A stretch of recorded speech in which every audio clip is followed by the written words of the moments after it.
Pablo Escobar, los Rodríguez Orejuela, el Chapo Guzmán, el Mayo Zambada, el Señor de los Cielos Amado Carrillo, son tan solo algunos de los grandes nombres que enaltecieron el mundo del narcotráfico. Un mundo con contrastes. Por un lado, los lujos, los millones de dólares, el glamour donde proliferan las mujeres, sea como acompañantes de los capos mafia o como trofeos de carne. Por otro lado, las armas, la violencia, la muerte, el gran dominio de los hombres. Sin embargo, hubo mujeres que no se conformaron con los lujos y el glamour e hicieron de sus nombres sinónimos de la muerte, con una violencia tan feroz que puso a los propios hombres del narco en alerta para no cruzarse en su camino. Mujeres de armas tomar que dejaron un reguero de cuerpos sin vida en su camino a la cima. Dominantes, agresivas, manipuladoras y calculadoras, estas son algunas de las mujeres que conquistaron y aterrorizaron los negocios del narco. No obstante, la historia marca que, aunque estén en lo más alto de la cadena alimenticia, a todos les llega su final. Y estas mujeres no fueron la excepción. Los enemigos siempre están al acecho, y estas son 5 mujeres que fueron eliminadas por cárteles rivales. 5 mujeres que encontraron su triste final en los caminos bifurcados del crimen. Para hablar de mujeres que llegaron a liderar en el narcotráfico, que alcanzaron la cima del poder y sembraron el terror mucho más que hombres encumbrados en la violencia y la muerte, sin dudas, hay que empezar por Griselda Blanco, la reina de la coca. Su historia comenzó en las décadas del 50 y 60 por las peligrosas calles de Medellín, cuando huyó de su hogar en Cartagena por un padre abusador y una madre indiferente. Pequeña y sola, hizo lo que pudo para sobrevivir. El único oficio que conoció fue el de la prostitución, el que aprendió de la mano de su madre. Sin embargo, al conocer la noche y los peligros de la misma, comenzó a juntarse con gente igual o más dañada que ella. Así, entre maleantes y prostitutas, aprendió a darle forma a su destino. Cambió las camas de motel con extraños por las navajas y pistolas. Hacer dinero se volvió algo fácil para ella y con 15 años era una delincuente temible. Su ambición la llevó a pensar en grande, aunque su primer esposo, un falsificador y alcohólico con el que tuvo 3 hijos, no pensaba como ella. Ante las constantes amenazas de Griselda, el hombre escapó de la casa y algunos años después perdió la vida por una cirrosis, aunque un rumor creció por el bajo mundo y apunta a que dejó de existir por orden exclusiva de Griselda.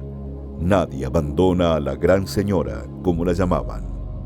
El cambio definitivo fue su relación con Alberto Bravo, narcotraficante de Medellín que la introdujo en el negocio y con quien se fue a vivir a Queens, el barrio latino de Nueva York. La imponente presencia e intimidante personalidad de Griselda la hizo creer en la incipiente organización, a tal punto que los subordinados de Bravo la comenzaron a llamar la patrona. Incluso su voz de mando era más respetada que la del propio Bravo. En 1975, en lo que fue el operativo antinarcóticos más grande en la historia de la DEA, Griselda y Bravo debieron huir a Medellín. La relación ya no era la misma y Griselda decidió tomar el negocio por el mango cuando tiroteó a Alberto Bravo en un bar de Colombia.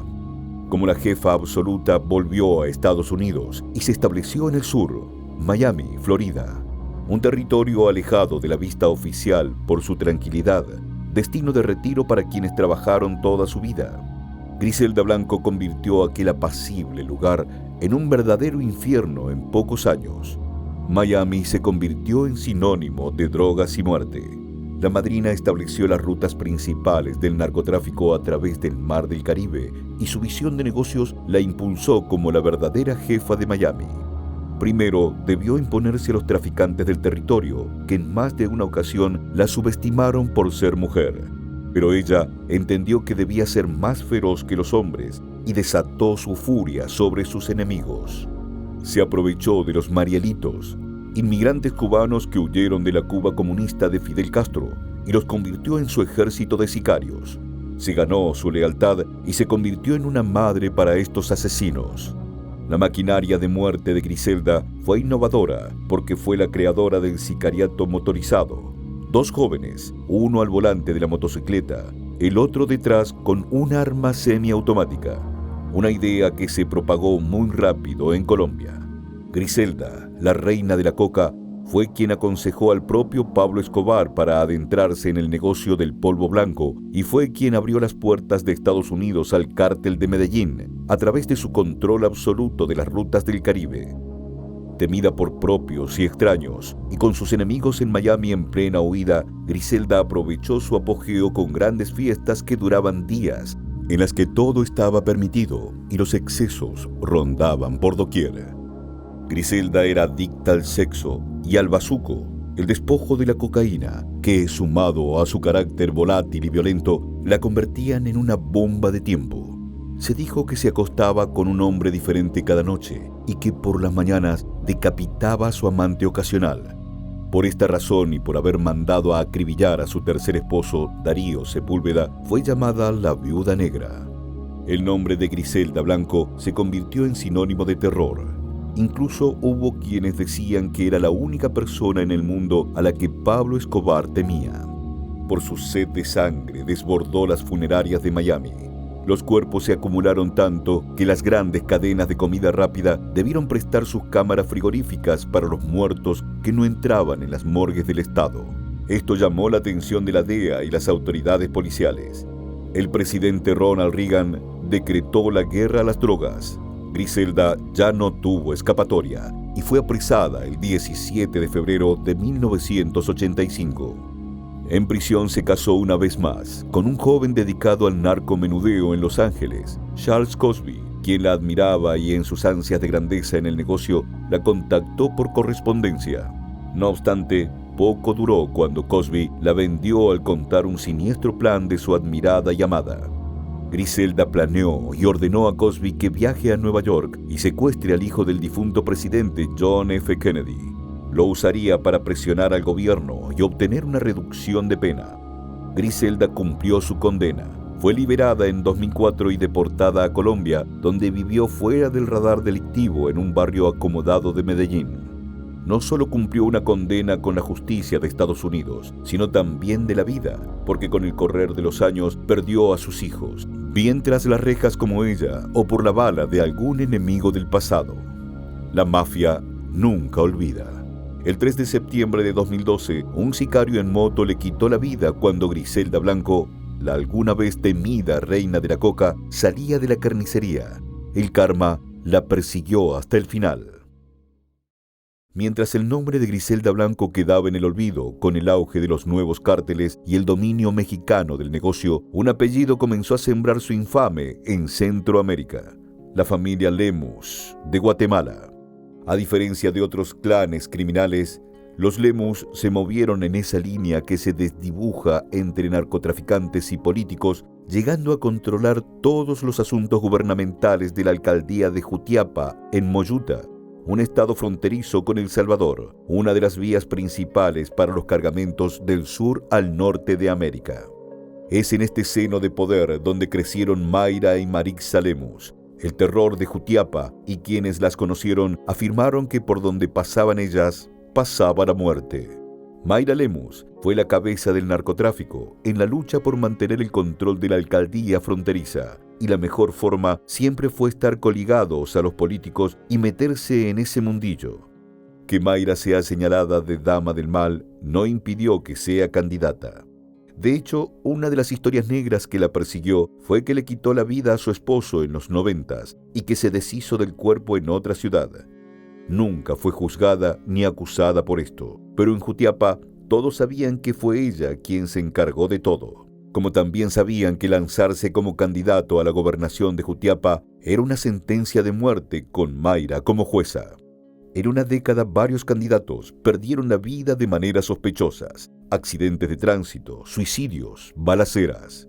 En 2009, Magnus Lemus sufrió un infarto durante su mandato como alcalde y no sobrevivió.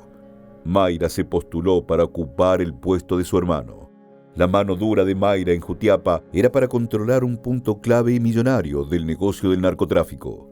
Pero siempre hubo enemigos dispuestos a quitarle el poder de las manos a la familia Lemus. En 2006, Mayra viajaba con su hermano y su vehículo fue interceptado por una camioneta de la que hombres armados bajaron y dispararon a mansalva. Mayra y Magnum se salvaron, pero 4 personas de su familia perdieron la vida, entre ellas Jennifer, de 17 años, inocente sobrina de Mayra e hija de Marixa. Por este hecho, la hermana menor se volvió fría y vengativa, el brazo derecho y armado de Mayra y lleno de odio. Volviendo a la campaña para gobernar la alcaldía, el 18 de febrero de 2011 se realizó un mitin en los hoteles Los Cuernos, en la ciudad de Pedro Alvarado, Jutiapa. Mayra era la clara favorita para ganar las elecciones y se presentó con sus guardaespaldas. Sin embargo, llegaron varias camionetas y hombres armados con AK-47 abrieron fuego abatiendo a cualquiera que se cruce entre su camino y el de su objetivo, Mayra. Marixa estaba cerca y se apersonó en el lugar con sus guardaespaldas, pero fue repelida por los criminales. Buscó ayuda en un destacamento policial sin éxito, por lo que volvió al hotel. Allí siguió el rastro de sangre de una persona que se arrastró hasta una oficina trasera. Era Mayra Lemus, sin vida, en un charco de su propia sangre y la cara desfigurada por el acribillamiento que sufrió. Marixa Lemus buscó venganza. Sabe que quien dio la orden fue Roberto Marroquín, que se hizo con la alcaldía de Jutiapa y aún la controla. La historia dice que en Guanajuato nació México. Sin embargo, en la última década allí también nació una de las guerras más cruentas del narcotráfico. En 2014 irrumpió en el mapa narco el cártel Santa Rosa de Lima, liderado por José Antonio Yepes, el Marro. Primeramente, robaban combustible de los ductos de la empresa estatal Pemex, pero con el crecimiento de su poder y las compras de armamento pesado, se expandieron hacia otros rubros, como el del tráfico de personas y drogas, y ampliaron su influencia en los estados vecinos de Michoacán y Querétaro. Esto fue un acto de guerra que rápidamente respondió el cártel Jalisco Nueva Generación. El Marro confiaba en su familia, por lo que los mantuvo cerca, y entre sus familiares destacó Karen Lisbeth Yepes Ortiz.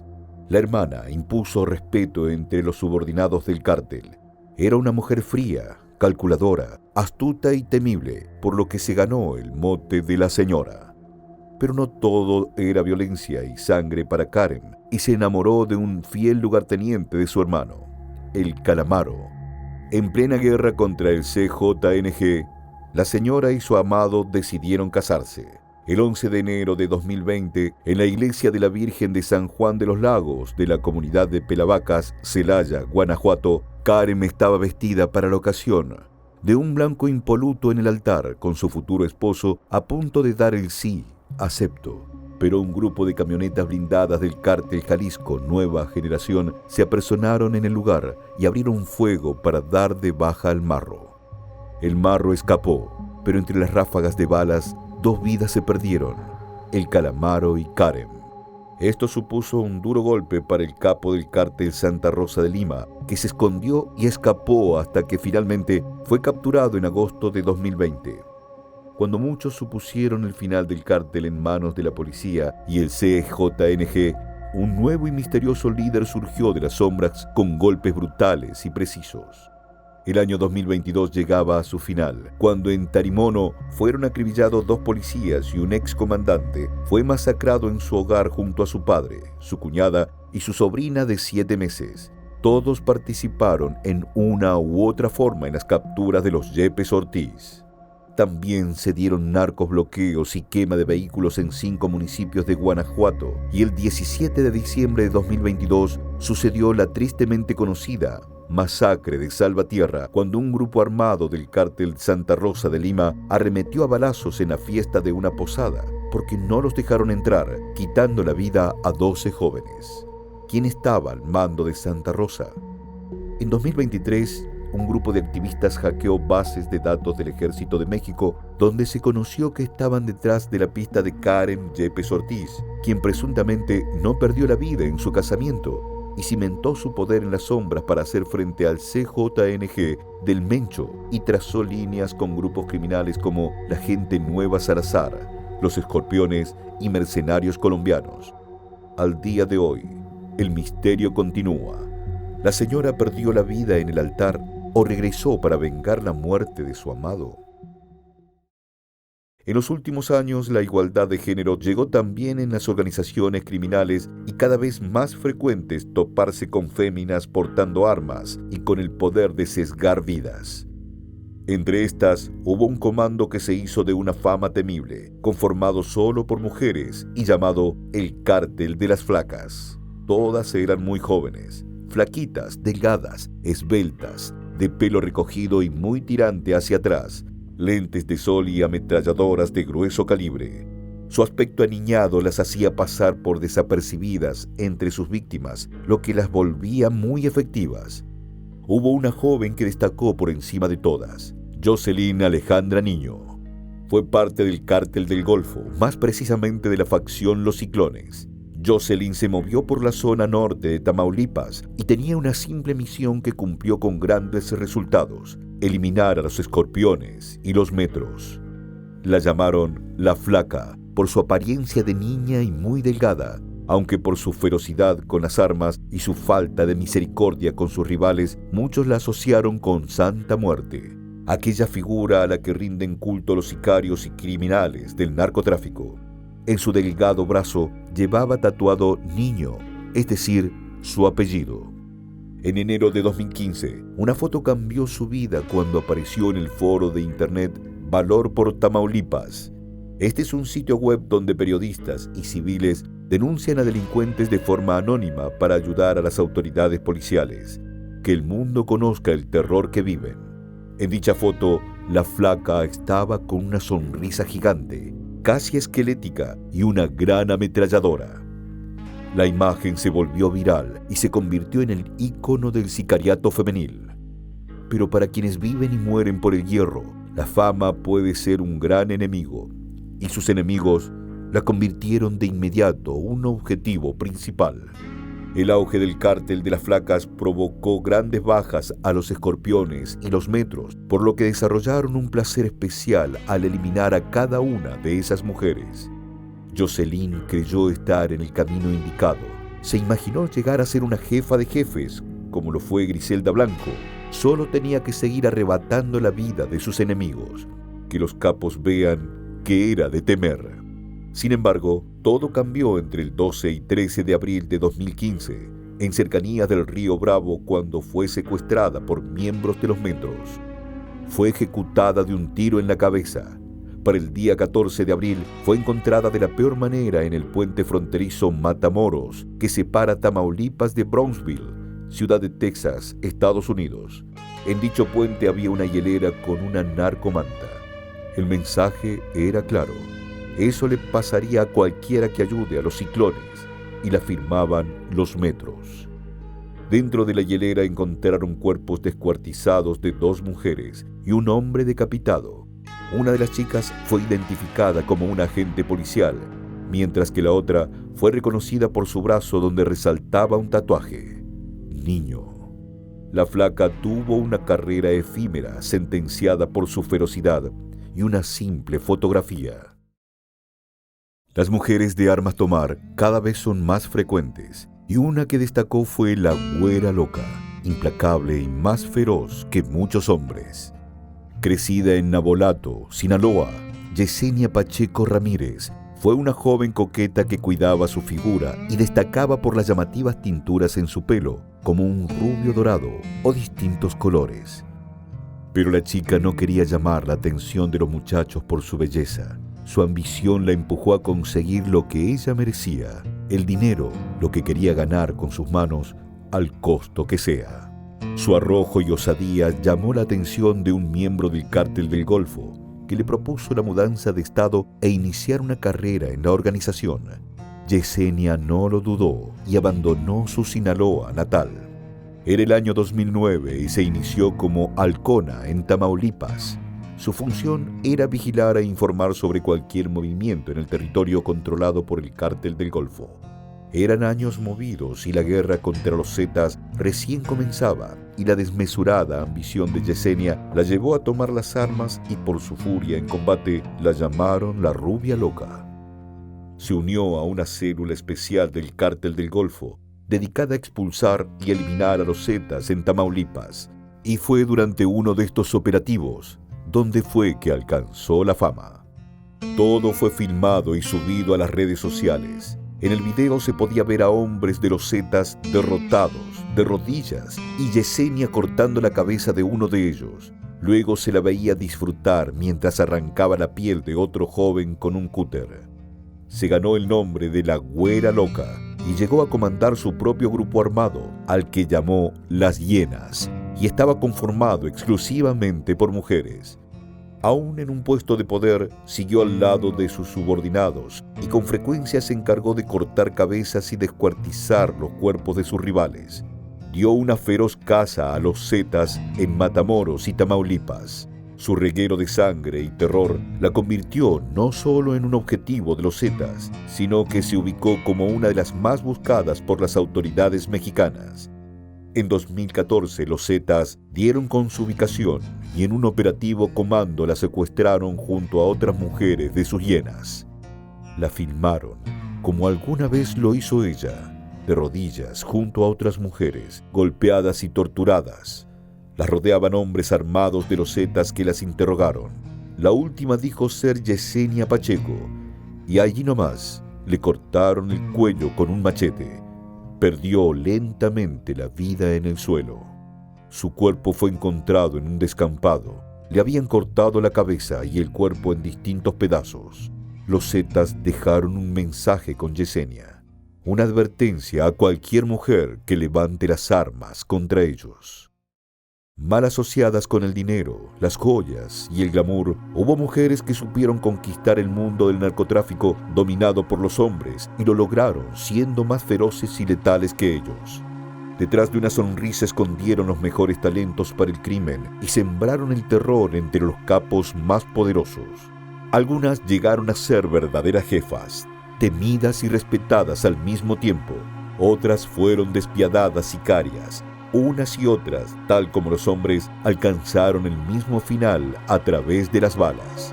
Los caminos bifurcados del crimen las terminó encontrando, pero dejaron un legado que siguieron y seguirán otras mujeres.